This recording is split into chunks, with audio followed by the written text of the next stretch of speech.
उन्हाळ्यात शरीरातील पाण्याची कमतरता पूर्ण भरून काढण्यासाठी आपण काकडीचे सेवन करत असतो. त्याचप्रमाणे काकडीने बनवलेले अनेक पदार्थ आणि पेयसुद्धा पित असतो. तर अशाच प्रकारे आपण आज एकदम नवीन आणि सोपी रेसिपी काकडीसोबत बनवणार आहोत. तर नमस्कार, मी तेजू आणि तेजू विलेज किचनमध्ये तुम्हा सर्वांचं अगदी मनापासून स्वागत आहे. तर चला मग वेळ न वाया घालवता रेसिपीला लगेच सुरुवात करूया. रेसिपी बनवण्यासाठी सर्वात आधी आपल्याला लागणार आहे काकडी. तर इथे तुम्ही कोणत्याही प्रकारची काकडी घेऊ शकतात. फक्त किसता येईल अशाच प्रकारे आपल्याला काकडी निवडायची आहे. तर इथे मी 2 काकडी घेतली आहे आणि स्वच्छ धुवून घेतलेली आहे. त्यानंतर दोघं साईडची देठं अशा प्रकारे कट करून घ्यायचे आहे. काकडीचे स्क्रब चेहऱ्यावर केल्याने तोंडावरील पुरळ, पिंपल्स कमी होतात. त्याचप्रमाणे उन्हाळ्यामध्ये बहुतांश डोळ्यांची जळजळ, डोळ्यामध्ये आग होते, तर ही आग आणि जळजळ कमी करण्याचे कामसुद्धा काकडी करत असते. त्याचप्रमाणे शरीरामधील जे विषारी पदार्थ असतात ते पदार्थ बाहेर काढण्याची क्षमतासुद्धा काकडीमध्ये असते. त्यामुळे काकडी आपण उन्हाळ्यामध्ये नक्कीच खाल्ली पाहिजे. तर अशा प्रकारे काकडी आपण एका किसणीने किसून घ्यायची आहे.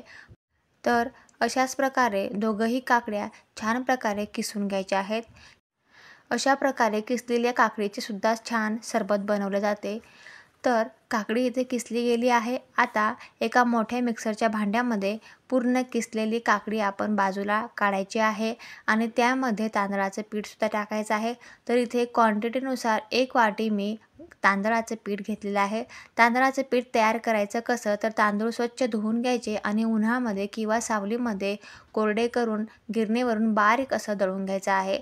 तर 1 कप तांदळाचं पीठ आणि अर्धा कप गव्हाचं पीठ घ्यायचं आहे, जे आपण नॉर्मल चपातीसाठी वापरतो ना तेच पीठ. त्यानंतर 2 चम्मच रवा घ्यायचा आहे. रवा बारीक घ्यायचा आहे. त्यानंतर चवीपुरता अर्धा चम्मच मीठ आणि छान तिखट येण्यासाठी 2 हिरवी मिरची घ्यायची आहे.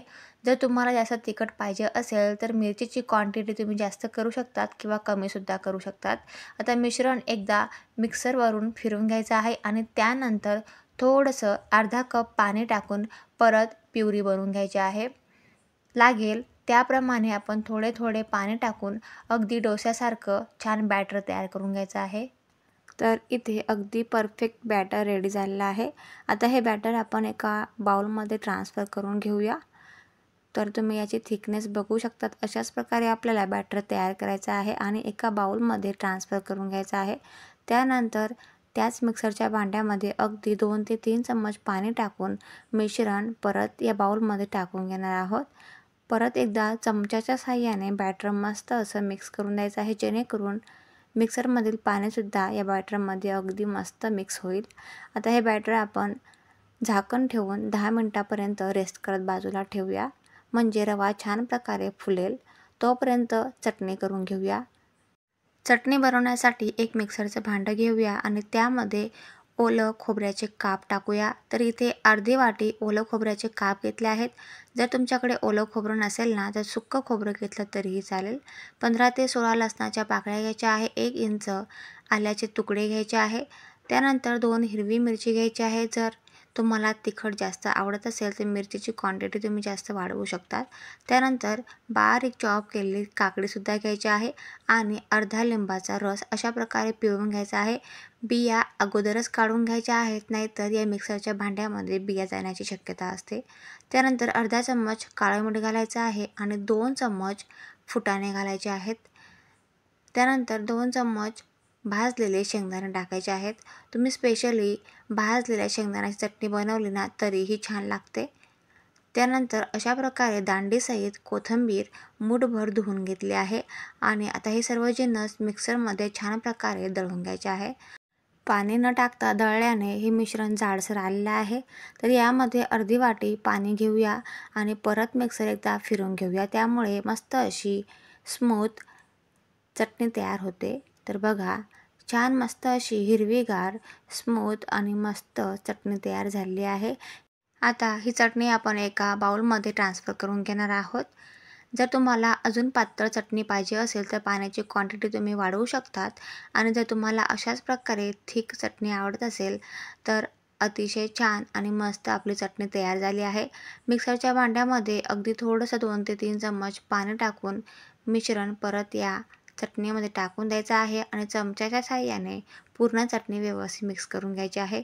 चटणी तर रेडी झाली आहे, पण छान आणि टेस्टी अजून बनवण्यासाठी आपण एक तडका तयार करणार आहोत। तडक्यामुळे काय होतं की चटणीला अजून छान रंगसुद्धा येतो आणि चवसुद्धा त्याची वाढते।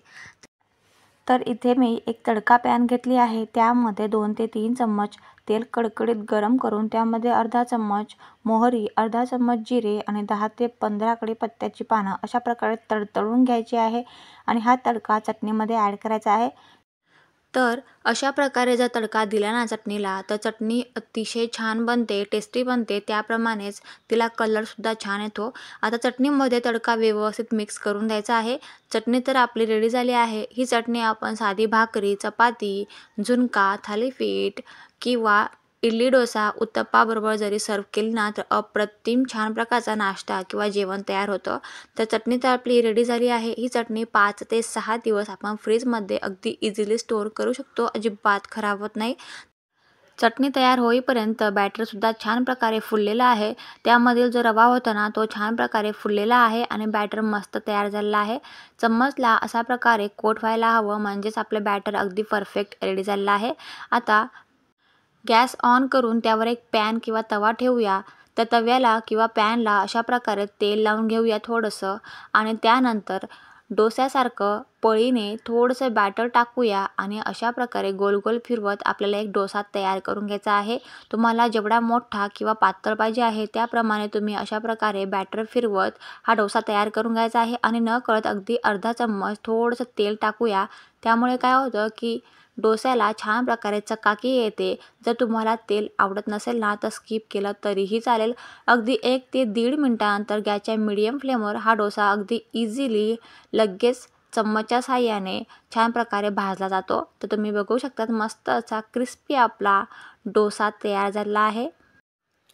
या डोशाची रेसिपी तुम्ही एकदा नक्की ट्राय करा, तुम्हाला नक्कीच आवडेल। त्याबरोबर चटणीसुद्धा सर्व्ह करा। अतिशय अप्रतिम चवीची चटणी आणि डोसा अतिशय छान कॉम्बिनेशन आहे आणि तुम्ही बघू शकता किती क्रिस्पी आपला डोसा रेडी झालेला आहे। तुम्ही आवाजावरूनच समजू शकता की किती क्रिस्पी आणि क्रंची डोसा आपला रेडी झालेला आहे। जर तुम्हाला असा क्रिस्पी आणि क्रंची डोसा नको आहे ना, तर दुसरी पद्धतसुद्धा मी तुम्हाला सांगते आहे। त्याचप्रकारे पॅनला आपण तेल लावून घेणार आहोत आणि थोडंसं बॅटर टाकून थोडंसं पसरवायचं आहे, थोडं जाडसर ठेवायचं आहे आणि अगदी 2 मिनिटानंतर गॅसच्या मीडियम फ्लेमवर आजूबाजूला थोडंसं तेल टाकून हा डोसा छान भाजून घ्यायचा आहे आणि तुम्ही बघू शकता वरून किती छान मस्त जाळीदार लेयरसुद्धा आलेली आहे। आता एका साईडने हा डोसा परतून घ्यायचा आहे आणि दोघं साईडने गॅसच्या मीडियम फ्लेमवर दोघं साईडने हा डोसा परतून घ्यायचा आहे आणि तुम्ही बघू शकतात एकाच बॅटरने आपण क्रिस्पी डोसा आणि मऊसूद डोसा तयार केलेला आहे। तुम्हाला कोणता डोसा आवडला मला कमेंट करून नक्की सांगा। लहान मुलांसाठी हा टिफिनचा अगदी मस्त मेनू आहे आणि सकाळच्या नाश्त्यासाठी सुद्धा अगदी बेस्ट मेनू आहे। पोटभरीचा आहे, शिवाय हेल्दीसुद्धा आहे आणि उन्हाळ्यासाठी अगदी स्पेशल रेसिपी आहे। अशा प्रकारे पूर्ण डोसे आपण आपल्या आवडीनुसार क्रिस्पी किंवा मऊसूद डोसे तयार करून घेणार आहोत आणि चटणीबरोबर सर्व फॅमिलीबरोबर आपण चटणी आणि डोसे सर्व करणार आहोत। याबरोबर केचप जरी खाल्लं ना तरी अतिशय अप्रतिम लागतं। तुम्हाला आजची रेसिपी आवडली असेल तर प्लीज एक लाईक तर नक्कीच करा। चॅनलला नवीन असताना तर प्लीज आपल्या तेजू विलेज किचन मराठी चॅनलला सबस्क्राईब करा। अशा प्रकारे टेस्टी डिलिशियस चटणी आणि क्रिस्पी आणि मऊसूद डोस्यांसोबत आपली रेसिपी संपलेली आहे। आता भेटूया पुढच्या व्हिडिओमध्ये, तोपर्यंत थँक्स फॉर वॉचिंग।